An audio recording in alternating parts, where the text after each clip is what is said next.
नरेंद्र मोदी जी के बहुत सारे जुमले आपने सुने होंगे। कभी 2 करोड़ रोजगार देने का जुमला, कभी पकौड़ा बेच के रोजगार पाने का जुमला, कभी गोबर बेच के रोजगार पाने का जुमला। जी हां, गोबर बेच के रोजगार। और उस वक्त ही मैंने कहा था कि जिन लोगों के दिमाग में ही गोबर भरा है वो आपको रोजगार नहीं दे सकते। वो हमारे आपके दिमाग में भी सिर्फ और सिर्फ गोबर डाल सकते हैं।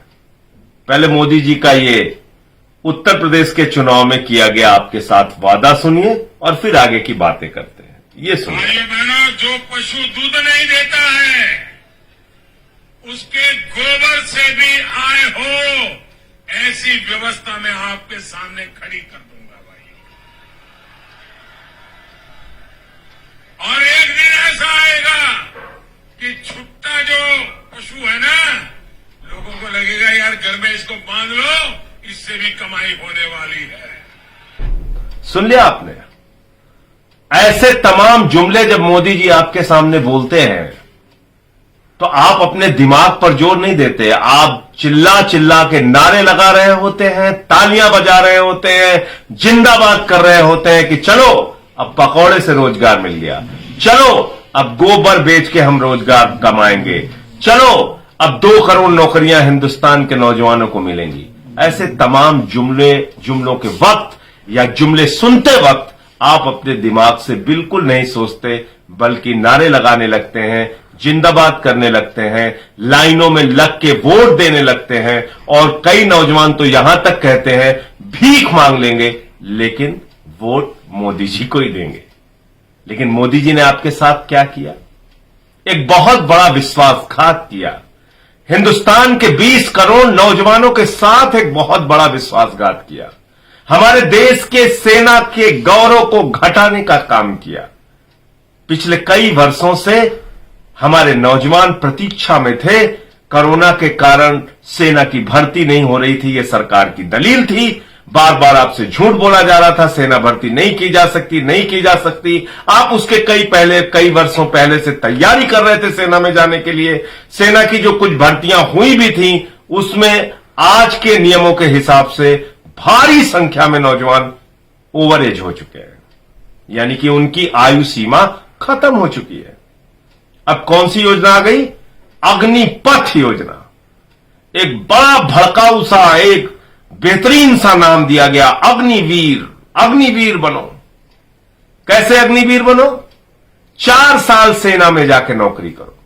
4 साल, यानी सेना में भर्ती होने के लिए पहले तो आप 4 साल तैयारी कीजिए, अपने आप को सेना में भर्ती होने लायक बनाइए, फिर 4 साल वहां पर नौकरी कीजिए और उसके बाद आपको निकालकर बाहर कर दिया जाएगा। फिर बेरोजगारी का कटोरा लेके आप दर दर घूमते रहिए। यह योजना लाई किसके लिए गई है? यह योजना दो कारण आपकी जिंदगी में पैदा करेगी। या तो आप बेरोजगारी के कारण हताश होकर आत्महत्या करने के लिए मजबूर हो जाओगे, या कहीं किसी प्राइवेट कंपनी में सिक्योरिटी गार्ड की नौकरी खोज रहे होगे। यह प्राइवेट कंपनियों के लिए योजना लाई गई है।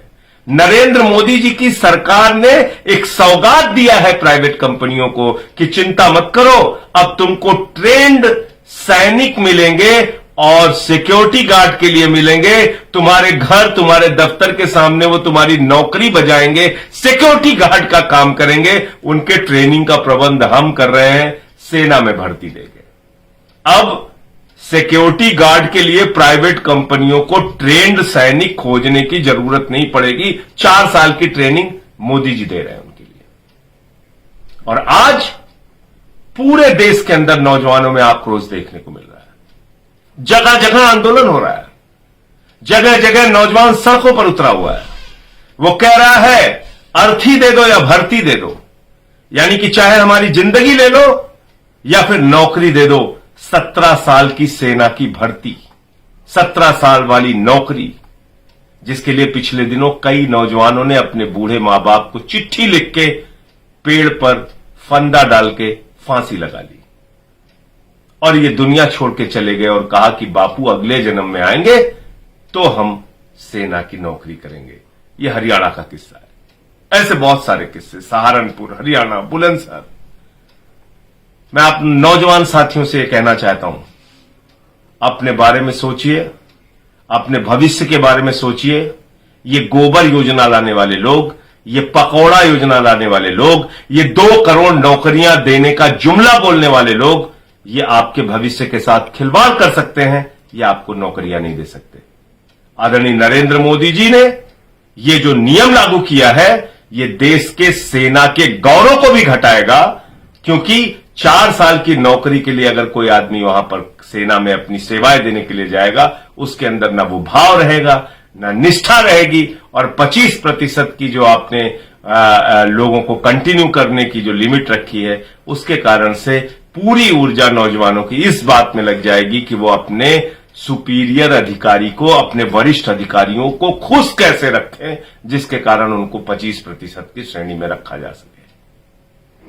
वो देश के लिए सेवा देने का, जान देने का, देश के लिए सीमा की सुरक्षा करने का जो जज्बा है, उसको मोदी सरकार ने इस फैसले से खत्म करने का काम किया है।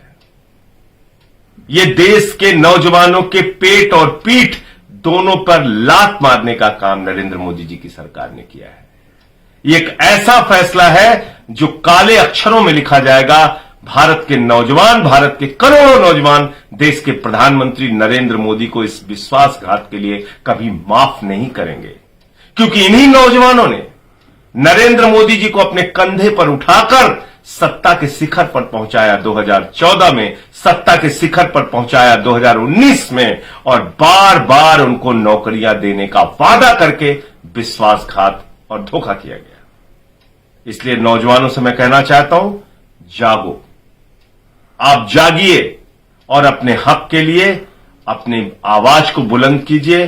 और मैं सिर्फ ये कहना चाहता हूं कि आज इस लोकतंत्र के अंदर हमारे पास लोकतांत्रिक ढंग से अपनी बात को कहने का अधिकार है, लोकतांत्रिक ढंग से अपनी आवाज को बुलंद करने, अपनी आवाज को उठाने का अधिकार है। उन अधिकारों का इस्तेमाल कीजिए, आपको आपका हक मिलेगा, क्योंकि किसान जो 1 साल तक सड़कों पर बैठा रहा, उसके सामने सरकार को झुकना पड़ा। मजदूर जब अपने आंदोलन के लिए, एक लंबी लड़ाई के लिए घर से निकलता है, सरकार को उसके आगे झुकना पड़ता है। मुझे पूरी उम्मीद है नौजवानों के आगे भी इस देश की सरकार को झुकना पड़ेगा, और ये एक जो युवा विरोधी फैसला सरकार ने लिया है, करोड़ों नौजवानों को धोखा देने का काम जो किया है, 4 साल की भर्ती और उसके बाद उनको बाहर का रास्ता दिखाने का जो फैसला लिया है, ये फैसला वापस होना चाहिए। संसद का सत्र जैसे ही आरंभ होगा, ये मुद्दा देश के सदन में पूरी मजबूती के साथ आम आदमी पार्टी उठाएगी। अरविंद केजरीवाल जी ने आपके समर्थन में अपनी आवाज उठाई है। हम सब आपके साथ हैं। जय हिंद, इंकलाब जिंदाबाद।